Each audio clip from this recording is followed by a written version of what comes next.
باتوں سے دھوکا کھایا اور اس نے مفیبوست سے کہا کہ وہ بھاگ گیا ہے اور اس کی جگہ میں لوں گا، اور داؤد نے اسے حکم دیا کہ اس کی ساری املاک لے لی جائیں۔ لیکن ہم یہ دیکھتے ہیں کہ اس کے بعد جب مفیبوست آیا اور آ کر داؤد سے ملا اور ساری کہانی سنائی، تو اس نے اس سے کہا کہ تو اپنے اور زیبا کی زمینوں میں بٹوارا کر لے۔ دراصل زیبا کا نہ صرف زمین بلکہ زمین کی پیداوار میں بھی حصہ تھا، کیونکہ وہ کام کر رہا تھا اور یہ اس کا حق تھا کہ وہ آدھی فصل اپنے لیے رکھ لے۔ لیکن داؤد نے اس سے کہا، میں کہتا ہوں کہ تو اور زیبا زمین کو آپس میں بانٹو۔ لیکن داؤد دباؤ کے باعث بدل گیا، اس نے ایک بار زمین زیبا کو دی اور ایک بار کہا کہ تو اور زیبا اس زمین کو آپس میں بانٹ لو۔ بطور ایماندار ہم کیسے پر اطمینان ہو کہ اگر داؤد نے اپنی بات کو قائم نہ رکھا جو اس نے مفیبوست کے حق میں کہی تھی، تو خدا کب اپنے ذہن کو بدل دے اور اپنے وعدوں کو ایمانداروں سے واپس لے لے۔ کبھی نہیں۔ دراصل یہاں ایک شخص کی بات دہراؤں گا جو کہ ایک نبی یا نیک آدمی یا اچھا بادشاہ تھا۔ اس نے کہا، خدا انسان نہیں جو جھوٹ بولے، یا آدم ذات نہیں جو اپنا ارادہ بدلے، یا جو کچھ اس نے کہا اسے نہ کرے، یا جو کچھ اس نے فرمایا اسے وہ پورا نہ کرے۔ داؤد بدل جاتا ہے لیکن خدا نہیں بدلے گا۔ اور اسی سے ایک ایماندار کا دل اپنی برکتوں کو لے کر پر اطمینان ہے۔ ڈاکٹر محیب، میں 15ویں آیت کو پڑھوں گا۔ جب بادشاہ لوٹ کر آ رہا تھا، سو بادشاہ لوٹ کر یردن پر آیا اور سب بنی یہودا جلجال کو گئے کہ بادشاہ کا استقبال کریں اور اسے یردن کے پار لے آئیں۔ اور جیرا کے بیٹے بنیامینی سمی نے جو بہوریم کا تھا جلدی کی اور بنی یہودا کے ساتھ داؤد بادشاہ کے استقبال کو آیا، اور اس کے ساتھ 1000 بنیامینی جوان تھے۔ اور ساؤل کے گھرانے کا خادم زیبا اپنے 15 بیٹوں اور 20 نوکروں سمیت آیا، اور وہ بادشاہ کے سامنے یردن کے پار اترے اور ایک کشتی پار گئے کہ بادشاہ کے گھرانے کو لے آئے، اور جو کام اسے مناسب معلوم ہو اسے کرے۔ اور جیرا کا بیٹا سمئی بادشاہ کے سامنے جیسے ہی وہ یردن کے پار ہوا، اوندھا ہو کر گرا، اور بادشاہ سے کہنے لگا کہ میرا مالک میری طرف گناہ منسوب نہ کرے، اور جس دن میرا مالک بادشاہ یروشلم سے نکلا اس دن سے جو کچھ تیرے خادم نے بد مزاجی سے کیا اسے ایسا یاد نہ رکھ کہ بادشاہ اس کو اپنے دل میں رکھے، کیونکہ تیرا بندہ یہ جانتا ہے کہ میں نے گناہ کیا ہے۔ اور دیکھ، آج کے دن میں ہی یوسف کے گھرانے میں سے پہلے آیا ہوں کہ اپنے مالک بادشاہ کا استقبال کروں۔ اور زرویا کے بیٹے ابیشے نے جواب دیا، سمی اس سبب سے مارا نہ جائے کہ اس نے خداوند کے ممسو پر لعنت کی۔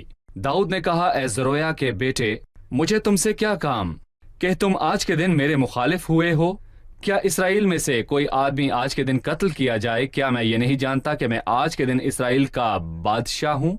ڈاکٹر محیب، مجھے داؤد کے دل کی حالت کے متعلق بتائیے جب یہاں اس نے سمی کو معاف کیا، حالانکہ اس سے پیشتر سمی نے اسے بری طرح ذلیل کیا تھا۔ بالکل، اگر ہم 16ویں باب پر واپس جائیں تو ہم دیکھتے ہیں کہ داؤد اپنے غم کی گہرائی کے دن پریشانی کے عالم میں جبکہ وہ یروشلم سے نکل رہا تھا اور ابھی سلوم کا پیچھا کر رہا تھا اور سب لوگ قہر آلودہ تھے، پھر جیرا کے بیٹے بنیامین سمی نے جو کہ ساؤل کے گھرانہ کا ایک شخص تھا داؤد پر لعنت کی اور پتھر پھینکے اور داؤد کے آدمیوں پر خاک اڑائی اور اس سے کہا، دور ہو اے خونی آدمی، خداوند نے ساؤل کے گھرانے کے سب خون کو تیرے ہی اوپر لٹا دیا۔ دراصل داؤد نے ساؤل کے گھرانے کا خون نہیں بہایا تھا، لیکن داؤد نے اس پر اعتراض نہ کیا کیونکہ اس نے ہتا اوریا کا خون بہایا تھا۔ اس نے وہ تو نہ کیا تھا لیکن اس نے کچھ اور کیا تھا اور خود کو خداوند کے آگے حلیم بنا رہا تھا اور خداوند کے تربیت کرنے والے ہاتھ کو محسوس کر رہا تھا۔ سو اس نے ان سے کہا کہ وہ بوئے ہوئے کو کاٹ اور رہا وہ تھا۔ تعذیب کی پکڑ میں تھا اور وہ سوچ رہا تھا کہ شاید خداوند اس ظلم کو جو میرے اوپر ہوا ہے بے نظر کرے اور خداوند آج کے دن اس کی لعنت کے بدلے مجھے نیک بدلہ دے۔ جب خداوند نے بدلے کے طور پر انہیں فتح بخشی اور داؤد واپس بادشاہی میں آیا تو اس کا بہت بڑا امکان تھا کہ وہ مارا جائے، لیکن خداوند نے اس سے عزت بخشی اور اس سے فتح دلائی اور وہ پھر تخت پر بیٹھ گیا۔ اس نے معاف کیا اور اپنی تزدیل کو یاد نہ رکھا، اور یہ اعلیٰ اخلاقی کا معیار ہے، معاف کرنا اور یاد نہ رکھنا۔ اس سے عملی طور پر ہم کیا سیکھتے ہیں؟ کہ ہمیں بھی انہیں معاف کر دینا چاہیے جو ہمارے ساتھ کچھ غلط کرتے ہیں، جیسے خداوند نے ہمیں معاف کیا، ہمیں بھی اسی طرح دوسروں کو بھی معاف کرنا چاہیے جو ہمارے خلاف گناہ کرتے ہیں۔ بھائی معین، جبکہ داؤد بھاگ رہا تھا اور اس کا پیچھا کیا جا رہا تھا تو مفیبوست کو جس پر اس نے مہربانی کی تھی اس کا ساتھ دینا چاہیے تھا، اس کے ساتھ جانا چاہیے تھا، لیکن وہ نہیں گیا اور زیبا نے صورتحال کا فائدہ اٹھایا۔ لہٰذا مفیبوست داؤد کے ساتھ کیوں نہ گیا؟ اس کے پاس ایک وجہ تھی، وہ دونوں پاؤں سے لنگڑا تھا اور اپنی آمد سے پہلے اس کی حالت ایسی تھی اور جب وہ میز پر بیٹھا تھا وہ لنگڑا تھا اور وہ جانا چاہتا تھا۔ اس نے ضیاب سے کہا کہ اس کے لیے گدھا تیار کرے تاکہ وہ اس پر سوار ہو کر داؤد کے پاس جانا چاہتا تھا، لیکن ضیاب نے ایسا نہیں کیا کیونکہ اس کا ارادہ داؤد کو دھوکہ دینا تھا۔ لیکن میں مفیبوست پر واپس آنا چاہوں گا جو نہیں جا سکا۔ اس کا مطلب یہ نہیں کہ اس نے امید چھوڑ دی، وہ انتظار میں تھا اور اسے امید تھی کہ داؤد یقیناً واپس آئے گا، اور جو کوئی مسیح کے واپس آنے کی راہ کو دیکھتا ہے، جو حقیقی ابن داؤد اور داؤد کا خدا ہے، اس کا دل دنیاوی سارے معاملات سے اور دنیا سے مبرہ ہو جاتا ہے، جو کہ اس امیر آدمی سے برعکس ہے جس کی کہانی نئے عہد نامے میں آتی ہے، جس نے کہا میں گرواؤں گا، بنواؤں گا اور کھاؤں گا اور پیوں گا اور خوشی مناؤں گا کیونکہ میرے پاس بہت سے برسوں کے لیے ہے۔ لیکن خداوند نے اس سے کہا، اور یہاں وہ اپنی آنکھیں کھانے پینے بونے اور خوشی پر نہیں لگاتا۔ کلام کہتا ہے اس نے لاپرواہی کی، میں اپنے کپڑوں کی اور اپنی زندگی کی پرواہ نہیں کرتا، میں فقط اپنے خدا کے سلامتی سے آنے کی رات دیکھتا ہوں، اور اسی لیے وہ دنیاوی معاملات کی پرواہ نہیں کرتا۔ شکریہ۔ ہم ایک چھوٹے سے وقفے کے بعد مہمانوں کے سوالات کے ساتھ حاضر ہوں گے۔ ناظرین، ایک وقفے کے بعد دوبارہ حاضر ہوں گے، ہمارے ساتھ رہیے۔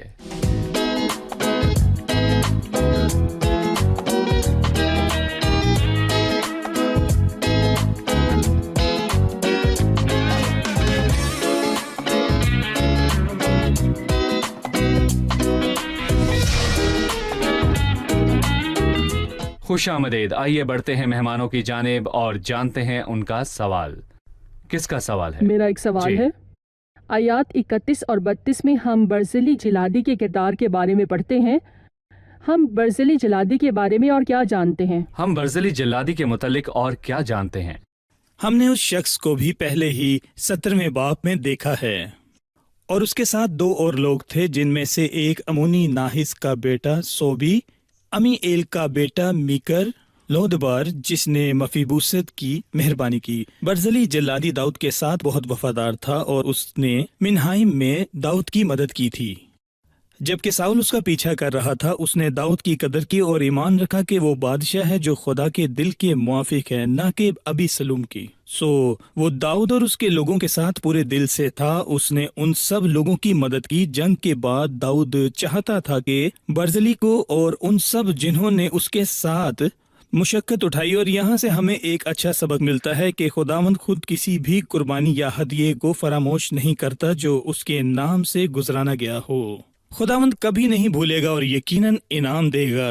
داؤد اسے راجلیم سے یروشلم کو لے کر جانا چاہتا تھا تاکہ وہ اس کے محل میں رہے اور وہ محل میں اسے عزت بخشے اور یہ اس کا انعام ہو۔ لیکن برزلی ایک بوڑھا شخص تھا جو غالباً 80 برس کا تھا، اس نے بادشاہ کا یہ کہہ کر شکریہ ادا کیا کہ میری زندگی کے دن ہی کتنے ہیں، میں تو بہت بوڑھا ہو چکا ہوں، میں تیرے ساتھ یروشلم نہیں جا پاؤں گا۔ وہ داؤد کا وفادار تھا۔ بالکل۔ بھائی معین، جب ہم 20ویں باب کی طرف بڑھتے ہیں تو 20واں باب داؤد کے خلاف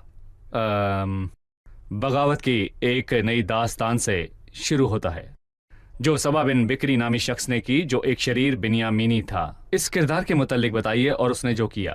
شیطان ہمیشہ اپنے بندوں کو منظر کے بیچوں بیچ پیوست رکھتا ہے کہ خدا کے کام کو خراب کرنے کی کوشش کریں، لیکن افسوس کہ وہ ایک ایسا نظریہ لے کر آیا، وہ ایک ایسا بیج تھا جس کی فصل لوگوں کو بہت پیڑھیوں تک کاٹنی پڑی۔ اس نے ایک تقسیم برپا کی کہ داؤد میں ہمارا کوئی حصہ نہیں۔ وہ اس تقسیم کے لیے ایک تحریک چلانے لگا اور یہی ایک مملکت کے 2 مملکتوں کے تقسیم ہو جانے کی شروعات تھی۔ اس کے بعد وہ یہودا اور اسرائیل کی مملکت ہو گئے، اور ہم ایک چھوٹے سے نظریے کو لے کر بھی محتاط رہنا ہے، یا ایک چھوٹے سے لفظ کو لے کر بھی، اور اکثر ہماری میٹنگز اور چرچز میں بھی یہ کہا جاتا ہے کہ شیطان اس سے فائدہ اٹھا سکتا ہے اور ایک تقسیم برپا کر سکتا ہے اور نا اتفاقی اور اختلاف پیدا کر سکتا ہے۔ اس لیے غزل و غزلات کی کتاب میں یہ لکھا ہے کہ لومڑی کے بچوں سے ہوشیار رہو جو پاکستان کو خراب کر سکتے ہیں، اور نئے عہد نامے میں اسے ذرا سے خمیر سے تشبیہ دی گئی ہے۔ ذرا سا خمیر گندھے ہوئے آٹے کو خمیر کر دیتا ہے۔ اس نے ایسا کیا کہا کہ اس نے ایک تقسیم کی شروعات کی؟ اس نے داؤد اور اس کے لوگوں میں یہ انقلاب برپا کیا کہ داؤد میں ہمارا کچھ نہیں، وہ ہمارا کچھ نہیں، اور اس کے بعد اس نے وہاں نرسنگا پھونکا اور یہ الفاظ کہ وہ یہودا کو گیا، یہودا کا قبیلہ جس سے داؤد تھا۔ لیکن در حقیقت داؤد نے ایسا نہیں کہا کہ وہ ان کا نہیں ہے، لیکن اس نے ایک چھوٹی سی بات کو جانا کہ یہودا کے لوگوں نے کہا کہ داؤد ان میں سے ہے، وہ ان کی ہڈی اور گوشت ہے اور انہیں یہ کہنے کا حق ہے۔ اس نے اس بات کا فائدہ اٹھایا اور ایک تقسیم برپا کر دی، اور بہت سارے لوگ جو سادہ لوگ تھے دھوکہ کھا کر اس کی پیروی کرنے لگے۔ گویا اس نے باقی کے اسرائیل کی طرف سے باقی کے قبیلوں کی طرف سے بولا اور ان سے کہا کہ داؤد کے پاس یہودا کا قبیلہ ہے لیکن ہمارے پاس باقی بالکل کے ایسا قبیلے لگتا ہیں۔ ہے کہ جیسے اس میں ایک رہنما کی خوبیاں تھیں۔ گلی میں جمع ہونے والے لوگوں سے مثال لے لیجئے، ایک آدمی سے کام شروع ہوتا ہے اور پھر آپ دیکھتے ہیں کہ گلی میں لوگوں کا رش لگ چکا ہوتا ہے۔ ڈاکٹر محیب 20ویں باب کی 4 آیت میں اماسا نامی ایک کردار ہے جسے بادشاہ نے حکم دیا کہ یہوہ کے لوگوں کو بلوا بھیجے اور سبا بن بکری کا پیچھا کرے۔ اماسا کون تھا؟ اماسا کو ہم اس سے پہلے 17ویں باب کی 25ویں آیت میں دیکھتے ہیں۔ وہ ایزابل کا بیٹا ہے جو داؤد کی بہن تھی، اور یہ شخص ابی سلوم کے ساتھ ہو گیا اور فوج کے اس سردار کے ساتھ جو ابی سلوم کی بغاوت کے دنوں میں اس کے ساتھ تھا۔ جب ابی سلوم مر گیا اور ابی سلوم کے ساتھ لوگوں نے شکست کھائی، اماسا پھر داؤد کی فوج میں شامل ہو گیا اور داؤد نے یوآب کی بجائے اسے اپنی فوج کا سردار مقرر کیا، اور اس نے اسے یہ مشن سونپا کہ جائے اور باغی سبا بن بکری کا پیچھا کرے۔ لیکن اس کے بعد ہم جانیں گے کہ اماسا نے اس مشن میں سستی دکھائی اور یوآب نے اماسا کو اپنی تلوار سے مار ڈالا۔ جبکہ وہ سبا بن بکری کا پیچھا کر رہا تھا تو وہ راہ میں مارا گیا۔ بالکل شکریہ۔ اب وقت ہوا ہے کہ ہم جانیں کہ مہمانوں نے آج کیا سیکھا۔ ہم جانتے ہیں کہ داؤد نے میفیبوست کے ساتھ اپنے وعدوں کو قائم نہ رکھا اور اسے کہا اپنے اور زیبا کے درمیان زمین کا بٹوارہ کر لے۔ تو میں آپ سے یہ جاننا چاہوں گا کہ یہ داؤد کی انصاف پسند اور نیک شخصیت کے ساتھ کیسے میل کھاتا ہے؟ یہ عجیب صورتحال تھی۔ ہمیں لگتا ہے کہ یہ داؤد کی شخصیت سے میل نہیں کھاتا، لیکن جب ہم دوسرے سیموئیل کا 9واں باب پڑھتے ہیں تو سمجھ آتا ہے کہ داؤد نے زیبا سے کہا کہ اپنے بچوں اور نوکروں کے ہمراہ میفیبوست کی زمین پر کام کرے تاکہ میفیبوست کے پاس کھانے کو روٹی ہو۔ سو زیبا نے کم از کم زمین کی آدھی پیداوار لے لی، اور جس وقت داؤد بھاگ رہا تھا تب وہ ایک بری نفسیاتی حالت میں تھا اور وہ ٹھیک طور پر معاملات کی جانچ نہ کر سکا۔ صحیح۔ برزلی جلادی کے متعلق آپ کیا جانتے ہیں یہ بتائیے۔ برزلی جلادی ایک بوڑھا شخص تھا جس کا تذکرہ 17ویں باب میں ہو چکا ہے۔ وہ داؤد کا بہت وفادار تھا اور اس نے تب اس کی مدد کی جب ساؤل منہائم میں اس کا پیچھا کر رہا تھا۔ جنگ کے بعد داؤد چاہتا تھا کہ انعام کے طور پر اسے اپنے ساتھ رہنے کی جگہ دے، لیکن اس نے انکار کر دیا کیونکہ وہ بوڑھا آدمی تھا۔ صحیح، بہت شکریہ، خدا آپ کو برکت دے۔ خادمین کا بھی شکریہ۔ اگلے پروگرام میں آپ سے پھر ملاقات ہوگی۔ عزیز ناظرین، داؤد نے اپنے وعدوں اور کلام کو قائم نہ رکھا جو اس نے میفیبوست سے کیے تھے، جس پر اس نے مہربانی کی تھی، جس کا زیبا کی جھوٹی اور من گھڑت شکایت تھی۔ یہ ہے وہ شخص۔ لیکن وہ بات جسے مجھے اور آپ کو سب سے زیادہ تسلی ہے کہ جب آپ خداوند یسوع مسیح پر ایمان رکھتے ہیں تو خدا کی نعمتیں اور بلاوا لا تبدیل ہے۔ عزیز ناظرین، خدا کی نظر میں آپ کی مقبولیت لا تبدیل ہے، کیونکہ مسیح آپ کی خاطر موا اور میرے اور آپ کے لیے جلال کے ساتھ اٹھایا گیا۔ وہ خدا کے سامنے ہماری دائمی موجودگی اور مستقل مقبولیت کی ضمانت دیتا ہے۔ کلام کہتا ہے مسیح جو سارے جلال کے لائق ہے، اچھا چرواہا ہے جس نے اپنی بھیڑوں کے لیے کہا اور میں انہیں ہمیشہ کی زندگی بخشتا ہوں، وہ اب تک ہلاک نہ ہوں گے۔ سو اطمینان رکھیں کہ خدا کبھی اپنے کلام سے مکرتا نہیں ہے کہ ایک ایماندار سے اس کی زندگی چھین کر اسے ہلاکت میں بھیج دے۔ ایک ایماندار کا ہلاک ہونا کسی صورت ممکن نہیں۔ ایک ایماندار کا ضائع ہونے کا کوئی امکان نہیں۔ اس کا ہرگز کوئی امکان نہیں کہ خدا اپنے وعدوں سے مکر جائے۔ خدا کی نعمتیں اور بلاوا ہمارے لیے لا تبدیل ہے اور اس کی ضمانت مستقل ہے، جس کی بنیاد مسیح کا کام اور مسیح کی ہمارے حق میں اس وقت آسمان پر شفاعت ہے۔ اگلے پروگرام میں آپ سے پھر ملاقات ہوگی۔ خداوند آپ کے ساتھ ہو۔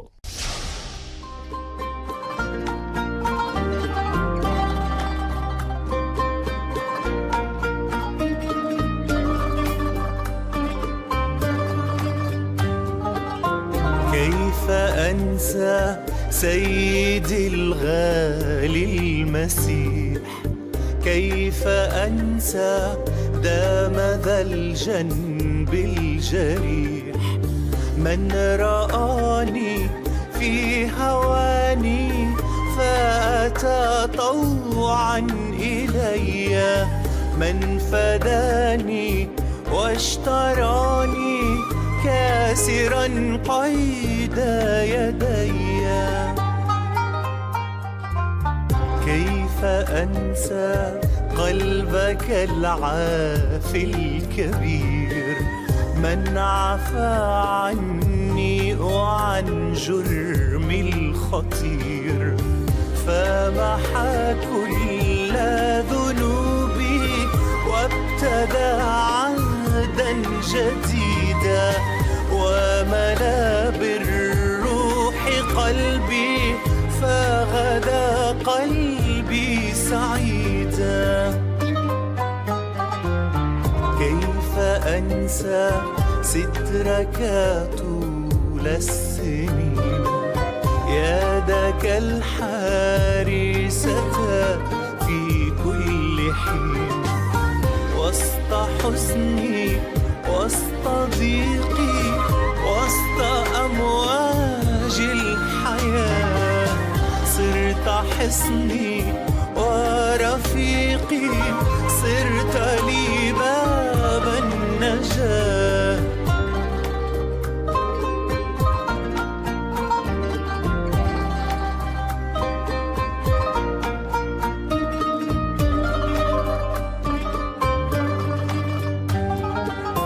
هبني أنسى سيدي ذاتي هنا، فعنادي قد أذاقني العنا، فأغني في حياتي عالما أني غريب، ذاكرا أنك ربي سوف تأتي عن قريب.